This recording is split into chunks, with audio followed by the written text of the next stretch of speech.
Join the conversation in Tipperary. Contact us through Facebook, Twitter or email tiptoday@tippfm.com. Welcome back to Tip Today, 1800 938 007 or text or WhatsApp 083 311 3311. Delighted to be joined in studio by Karen Prendergast this morning. Karen, good morning. Good morning. For interiors this week, we're talking about renovation, but renovation on a budget, which is important, isn't it? I had to use the word budget this week because when I get calls off of people looking for a consultation, saying we feel that first of all we know you because we're listening to you on the radio all the time, and second of all we love that you talk sense, a little bit of sense. So while I can blow anybody's budget, by the way, that's listening, if they want their budget blown, but just to be a little bit sensible, and things are getting a little bit more expensive, a lot more expensive, not even necessarily household stuff what we're doing, but our everyday expenses have gone up so much that when we're going to do a job in the house, we're hoping that it won't cost but it's just when you do it, you want to just do it once, do it right and do it the way you want it to look, but that won't always tie in with your budget, which is the problem. That won't always tie in with your budget. So for instance, if someone rings me and they say, look, I'm thinking of building an extension or gutting the kitchen or gutting the bathroom or whatever, and sometimes I might say, what are you thinking of spending? 85% of the time we wouldn't get to that on the first consultation or anything like that, but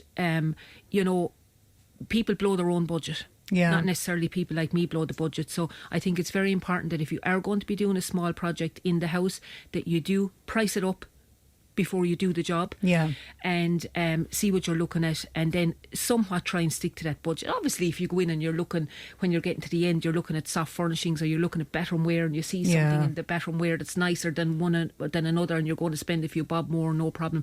But people can blow the budget. Absolutely. We did a bathroom there a couple of years ago, and I got it into my head I want a copper bath. Lovely. Went to price them, but they're crazy. And I was told the same. You've notions, I was told at home, but it's true. And the thing is, we're looking at Pinterest and Facebook and Instagram and the whole lot, and everything looks absolutely beautiful. Amazing. But often, when I'm on a bathroom revamp, for instance, because people say to me now, maybe I have $5,000 to spend on a bathroom, and because you've probably done up a bathroom and maybe gutted your bathroom, $5,000 won't get you. I was cutting myself if you're tiling the whole place. So the thing is, a good version of a gutted bathroom redone is if you don't tile the whole bathroom, if you don't want or need the whole bathroom tiled, you can save if you're just doing the shower enclosure or over the bed. That can be quite a big saving. The people think automatically because they've had a fully showered bathroom or ensuite before, they need to do the same thing. So that's a good budget tip, that if you can cut back in that way if it suits the bathroom or the house in question. So you could just dry line maybe one or two walls. Dry line maybe 2 or 3 walls, and then just tile inside your shower enclosure. A lot of people now aren't having the bat, so they don't have the tiling issue over the bat. Of course some people are. And then often what I do on jobs is, if we have a bigger tile, because the bigger tiles are very in at the moment that we're using behind the shower enclosure, we can cut that down and put a nice bead around the edge of it and put that over as a backsplash over the sink or the vanity unit. So again, that saves. Again, today we're talking about budget, if we can save in any way. So often overthinking a job that you're doing in the house might cost you more, whereas again when we're looking at all these lovely pictures, and can we get it to look like that on a budget? Of course we can, but it's to think it out and price it accordingly, and what you have to consider as well is the energy efficiency. It's the most unsexy part of a renovation, but it should always be number one, shouldn't I'm going it? to tell you a little story, my own story. So you walk in my front door, you walk out my back door, there's no side entrance, brilliant. But our back kitchen stroke living room is north facing, so it's cold in the winter. Loads of radiators and plenty of heating, but off that we have this kind of it's a walk-in utility, so like everything heavy gets kept out there from the kitchen, for baking, for cooking, all that kind of stuff. So when we moved in, we put in a radiator that I thought would be big enough to heat the room, but because it was a piece onto the back of the house, it was quite cold. It has 3 external walls, so I'm telling you now, I was frozen out there every time I went from the kitchen into, we call it the utility, and out the back. I never out the back door. If I was, it was so much colder than the kitchen. And I have 3 double reds in the kitchen, all on thermostatic valves, so the kitchen's plenty hot, even though it's north facing. So anyway, I'm going to say 6 weeks ago, I got a very big, tall, vertical red. Lovely. And put it in there and replaced the other one.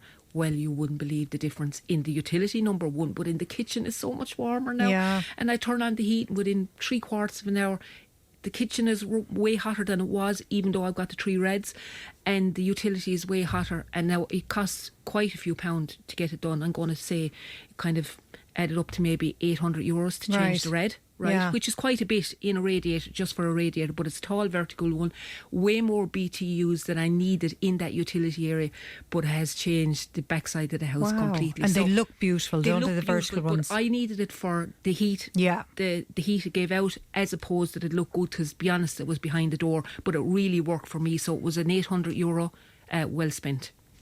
What you should also, I suppose, consider as well is how the layout and flow will kind of be impacted by it. Should that be high on your list as well? I think it should. So if you're doing a kitchen renovation, you're doing a bathroom renovation, especially their areas that you're spending big money, and even a living room, if you're buying new couches and whatever, make sure that you can ergonomically get around the room. So that means get around the room safely, that the flow is good, that you have your the areas that you're working most, we'll say if we're talking about a kitchen, that your sink, your cooker and your hob are laid out the way that you want to have them laid out. Because often if we revamp a kitchen and we go from one layout to another, sometimes it doesn't work if you change it around completely. So you have to take the safety aspect into account, that if you're using it yourself and you're taking, hot stuff off the stove or the cooker, that you have someplace that there's plenty of room, that the hob isn't too near it to put it down.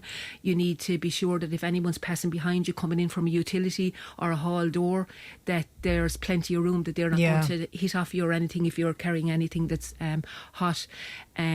So the flow is really important, even in a bedroom, that when you get out of the bed, that you've got enough room around all the sides of the bed and at the end of the bed, and if you have an ensuite, that you can get in and out safely and the whole lot. So I'm always, in anybody's house, I call it future proofing, and I might be talking to people over maybe 60, 70, whatever, into their 80s, and I'm saying future proof, and they're saying, why are you saying we're old or something? But I mean, I'm 57, I don't consider myself old, but when we did our house 6 years ago, and it was, a total revamp, we future proofed any of the rooms that we could, to make sure that we wouldn't need to change the layout, we wouldn't need to change the electrics or the plumbing or anything like that again, that the money we spent on those things was money well spent, and we wouldn't need to change it. So that's really important.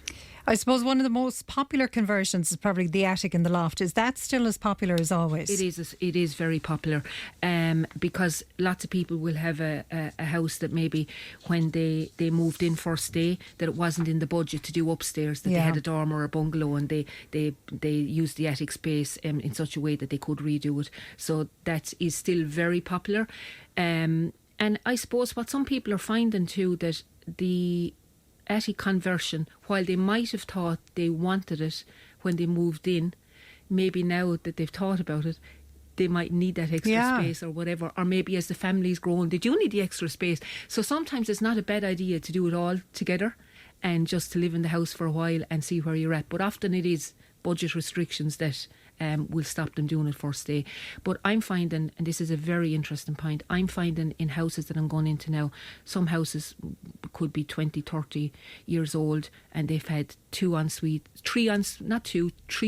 4 ensuites, and now the wear is getting old, and maybe the shower head isn't working, and they're taking out the bathrooms completely, or the ensuites, and they're making walk-in wardrobes off them, because as they're going on in years, they don't want 3 or 4 bathrooms to be cleaning and the whole lot. So some people now are taking out the ensuite. So I would say towards 25, 30 years ago, there's definitely less ensuites going in houses. That's amazing, isn't it?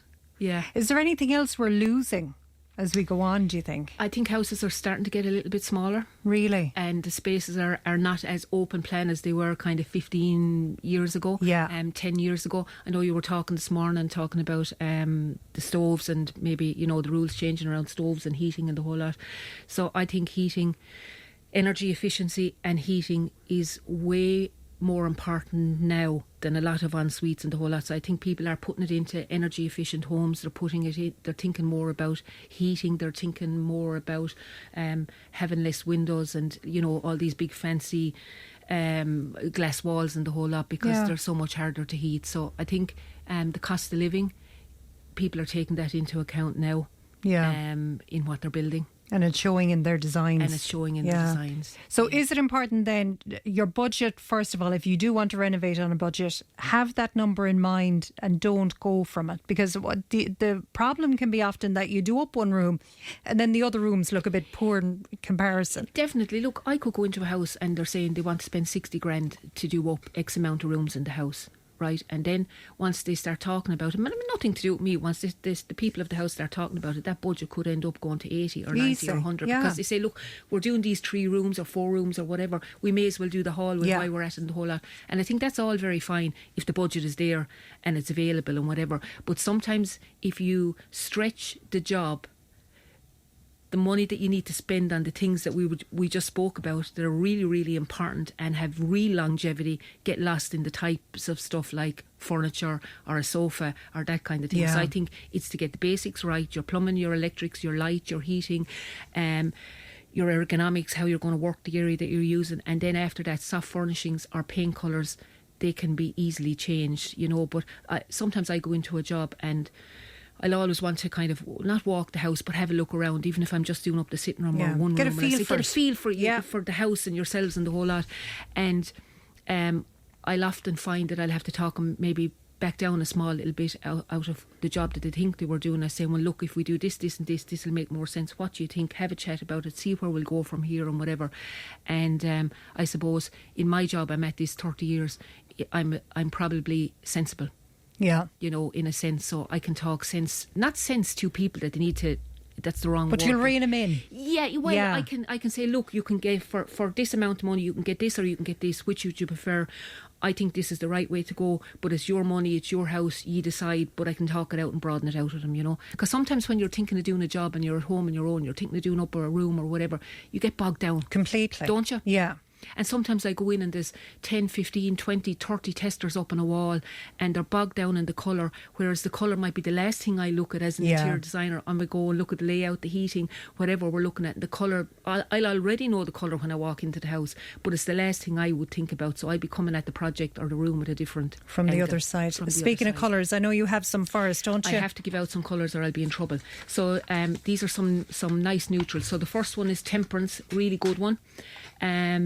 Very easy, great for timber work as well. Subtle, I talk about subtle all year long. It's a great colour. And another one, they're in the one chart, is Oyster Bed. Really good colour if you're looking for a colour to paint your kitchen cupboards. Oyster Bed is gorgeous with subtler temperance on the walls. So you were just looking at this chart. Yeah, I love the greens. Love these. So Escar Ridge is one.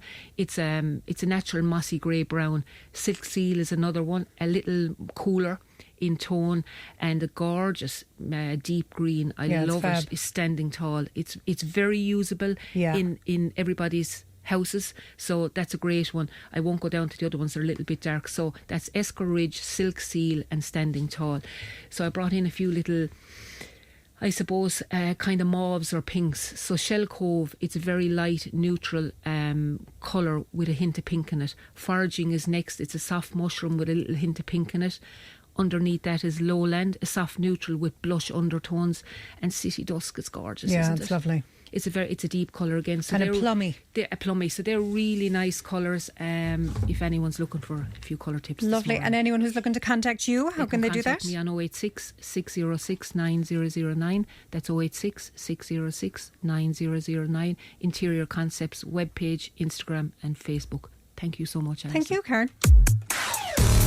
Tipp FM's Tip Today. With Slattery's Garage, puck on. It's time to change. Test drive the award-winning range of Peugeot hybrids and fully electric vehicles at Slattery's Garage today. See slatterysgarage.ie.